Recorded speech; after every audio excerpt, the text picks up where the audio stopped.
Bonjour et bienvenue dans Maurienne Mag.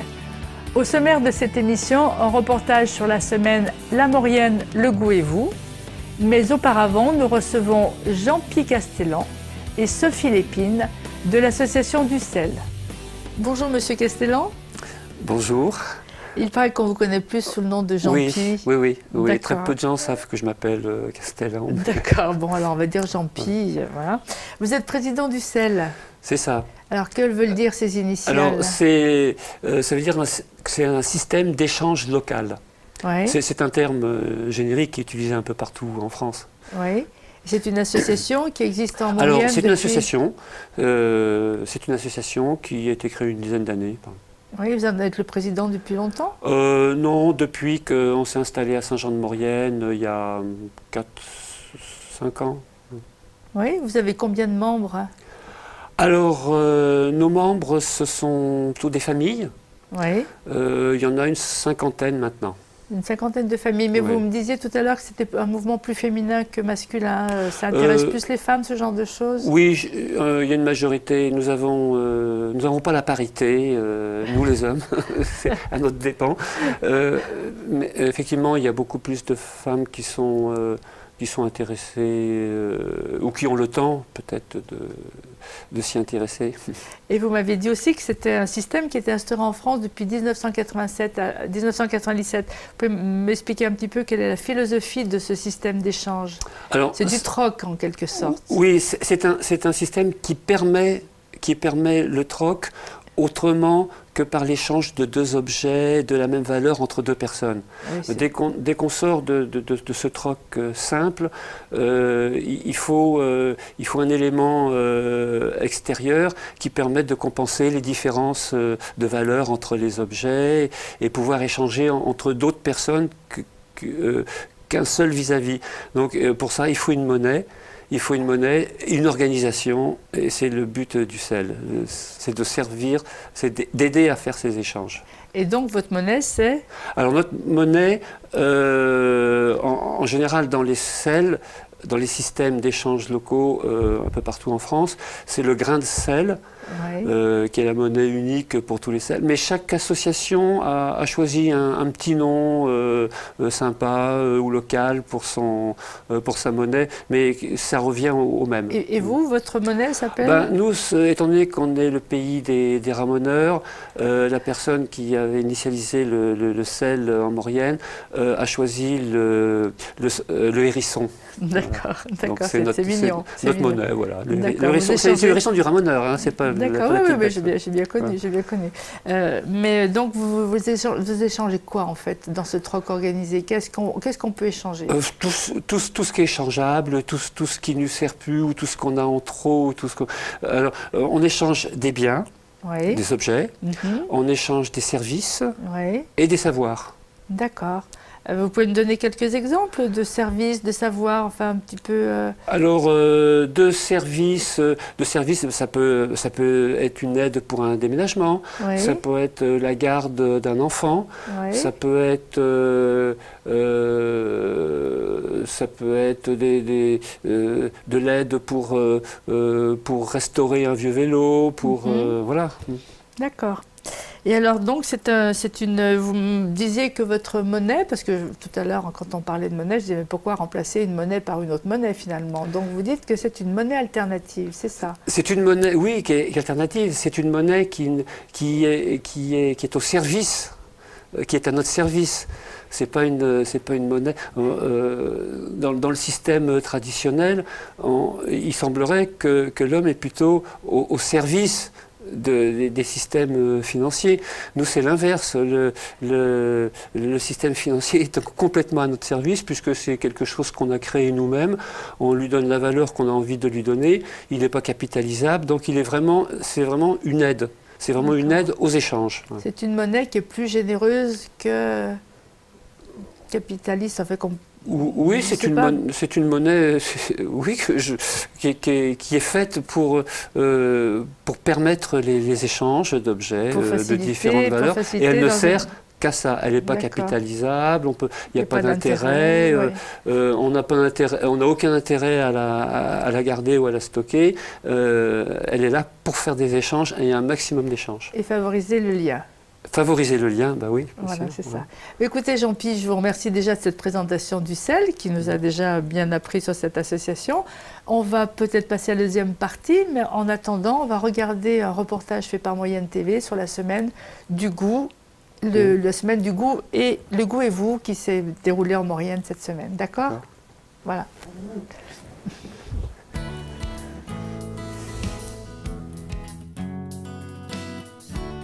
Depuis plus de 10 ans, la Maurienne est membre de la conférence des Hautes-Vallées avec les territoires transfrontaliers du Grand Briançonnais, des vallées de Suse, Sagogne et du Pinerolles.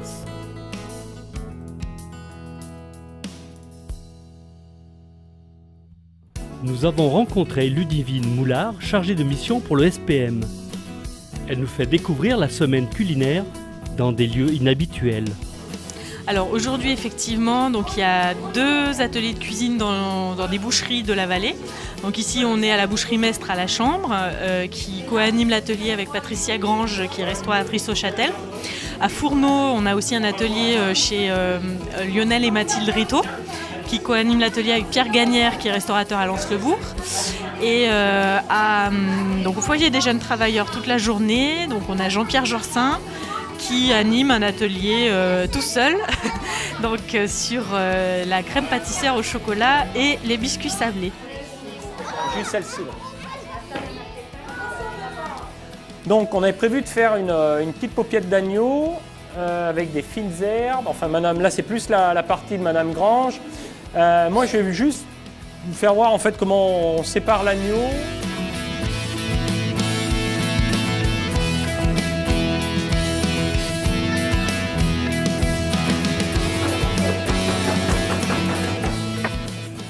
Allez, vas-y. Attends, j'en ai déjà mis un. Vas-y. Tu pousses fort, mais dedans, hein.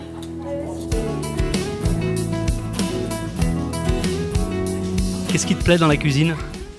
On fait plein de choses. Des fois, c'est amusant. La mixture, c'est marrant. C'est un peu gluant. Moi, la farce, elle est prête, hein. Bien préchauffé. Vraiment, c'est un succès. On a commencé donc samedi avec un stand producteur italien sur le marché qui s'est vraiment bien passé. Les gens ont pu découvrir des charcuteries italiennes, des canistrelli qui sont des gâteaux et des gaufres italiennes en fait, et du vin.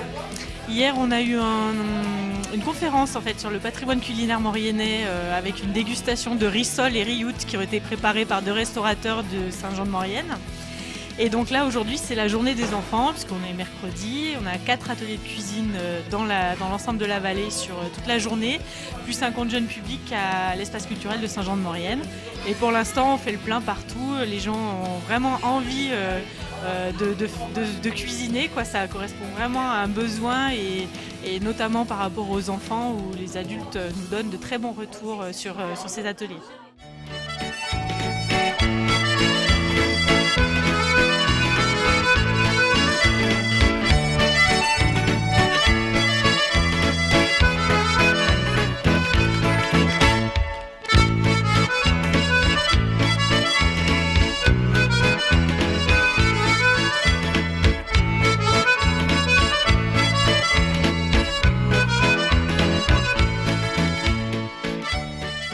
Donc c'est aujourd'hui la clôture de la semaine La Maurienne, le goût et vous.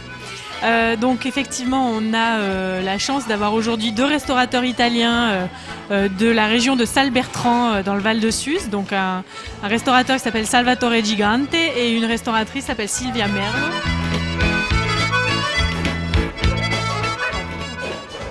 Quelle recette avez-vous préparée ?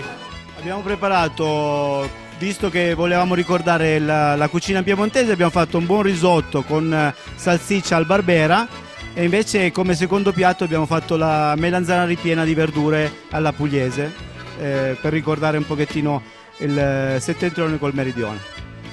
Donc aujourd'hui, de cette façon, on a présenté du riz à la piémontais avec du saucisson et du barbera, du vin barbera en cuisson. Et puis les aubergines repliées au four qui sont de la tradition pugliese. Perfettamente bene, anzi sono stati in gamba, ci hanno aiutato, hanno collaborato e abbiamo creato un bel gruppo amichevolmente, poi tra l'altro abbiamo proprio giocato poi alla fine in mezzo ai fornelli. Grazie comunque. Très bien, on a travaillé très bien avec sympathie, allégresse. Et donc on voit de manger ce qu'on a préparé avec dédication et surtout on prie aussi des notes et c'est très bon.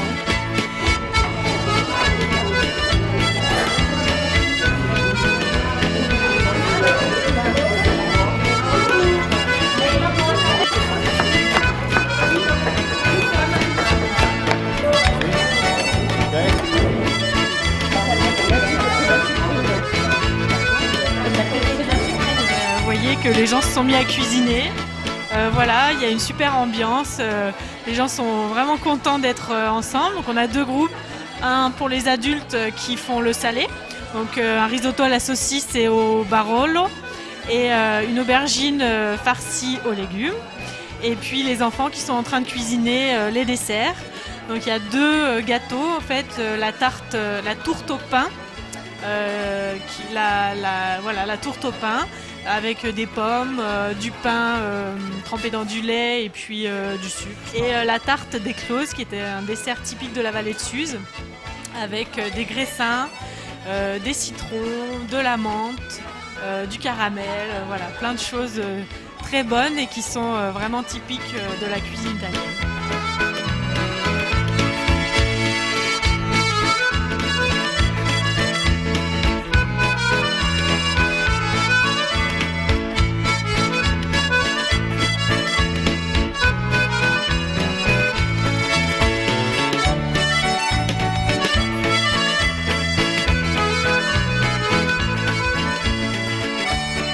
Je savais que t'étais moche. Merci, c'est gentil toi aussi. Très bien. Et bah toi, encore plus. Bonjour Madame Lépine. Bonjour.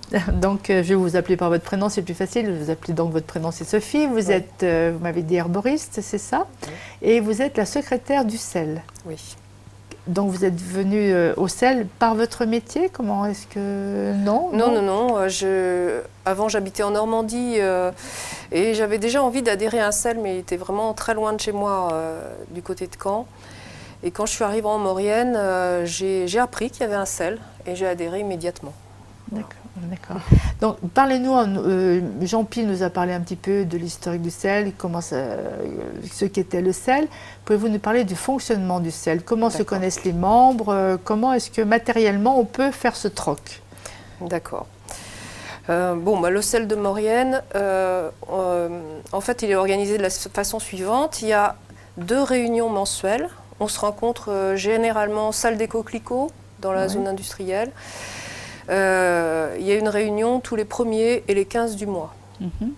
Donc à l'occasion de ces réunions qu'on appelle des blés, des bourses locales d'échange, les gens viennent avec des cartons, des cabas et on fait une espèce de petit marché où on apporte des objets, des vêtements, des légumes, parce qu'il y a beaucoup de gens qui ont des potagers, des fleurs, des plantes officinales. Et là, on expose tout pendant environ 1 heure, 1 heure et demie. On fait notre échange et on comptabilise tous ces échanges sur un cahier qui va être géré après. Il y a toute une comptabilité qui est effectuée par Marie-Vonne, qui est notre comptable, ce qui fait que les gens peuvent savoir exactement où ils en sont dans leur compte. Voilà, après, généralement, on a une petite conférence et on finit par un repas partagé. Sinon, on édite et on envoie par mail tous les mois un catalogue, le catalogue des annonces sous cette forme-là, et où on peut présenter nos offres et nos demandes. Donc ça va concerner aussi bien les objets, ou les objets un petit peu plus encombrants, que des services ou du savoir. Donc dans ce catalogue, on va avoir Par exemple, des personnes qui proposent de fabriquer des confitures, des gâteaux, de garder des enfants, de donner des cours d'italien, d'allemand ou je ne sais quoi, de venir vous faire des réparations de plomberie, enfin bon, toutes ces choses-là. Et tout ça contre des grains de sel. Voilà, alors le grain de sel qui s'appelle le hérisson. Le hérisson chez vous, voilà, d'accord. Et alors, donc, vous faites donc ces réunions une fois par mois, vous avez des catalogues, donc le mail, par courrier aussi, vous envoyez, parce qu'il y a des personnes qui n'ont pas d'ordinateur, c'est ça? Donc on leur envoie par courrier. Voilà. Et puis on a des annonces aussi qui peuvent paraître spontanément, qui sont dans l'urgence. À ce moment-là, on envoie par mail. Et puis on informe par téléphone. D'accord. Voilà. Et alors, il y a des choses que vous m'avez dit qui se font régulièrement par contre. Ça, vous avez un catalogue par mois et vous avez mis en... Donc on a mis en place cette année, pour la première fois, un cours qui a lieu le mercredi après-midi, qui est un cours d'italien. Qui est donné par une celliste, c'est un prof. Et donc on est à peu près entre 8 aujourd'hui, de tous les âges. Alors ça ne ressemble pas du tout à un cours habituel. Hein. Il y a des enfants, il y a une petite qui a 4 ans qui ne sait même pas écrire. Et puis ça va jusqu'à 60 ans.